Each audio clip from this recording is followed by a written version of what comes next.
ఈరోజు వెజిటేబుల్ దమ్ బిర్యానీ చేస్తున్నాను. దానికి కావాల్సినవి గ్రీన్ పీస్, బంగాళదుంప, క్యారెట్, బీన్స్, కాలీఫ్లవర్ కోసి పక్కన పెట్టుకోండి ముక్కలు ఈ విధంగాన. నెక్స్ట్ పచ్చి జీడిపప్పు తీసుకున్నాను, ఇవి వేసుకుంటే చాలా బాగుంటాయి.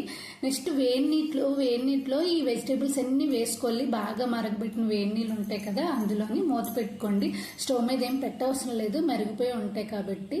నెక్స్ట్ పచ్చిమిర్చి, కొత్తిమీర, పుదీనా పేస్ట్ చేసుకోవాలి.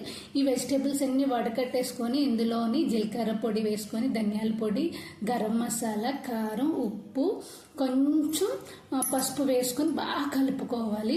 మనం ఇందాక పేస్ట్ చేసుకున్నాం కదా, ఆ పేస్ట్, పెరుగు, నెయ్యి వేసుకోవాలి, జీడిపప్పు, అల్లం వెల్లుల్లి పేస్ట్, చెక్క, సాజీరా ఇవన్నీ వేసి ఒక అరగంట సేపు పక్కన పెట్టుకోవాలి. నెక్స్ట్ ఎసరుకు మాత్రము ఎసరులోని పచ్చిమిర్చి, ఆకు, చెక్క, సాజీర, కొత్తిమీర, పుదీనా, అల్లం వెల్లుల్లి పేస్ట్, కొంచెం నెయ్యి వేసి ఉప్పు వేసుకోవాలి. ఉప్పు కొంచెం ఎక్కువే పడుతుంది.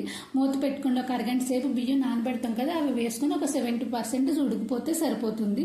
వేరే గిన్నెలోని ఆయిల్ బాగా కొంచెం ఎక్కువే వేసుకొని ఉల్లిపాయలన్నీ ఎర్రగా వేగాక అప్పుడు ఈ వెజిటేబుల్స్ అన్నీ వేసి ఉడకబెట్ట అవసరం లేదు, వేగవసరం లేదు, అలా ఉంచేసుకోవచ్చు.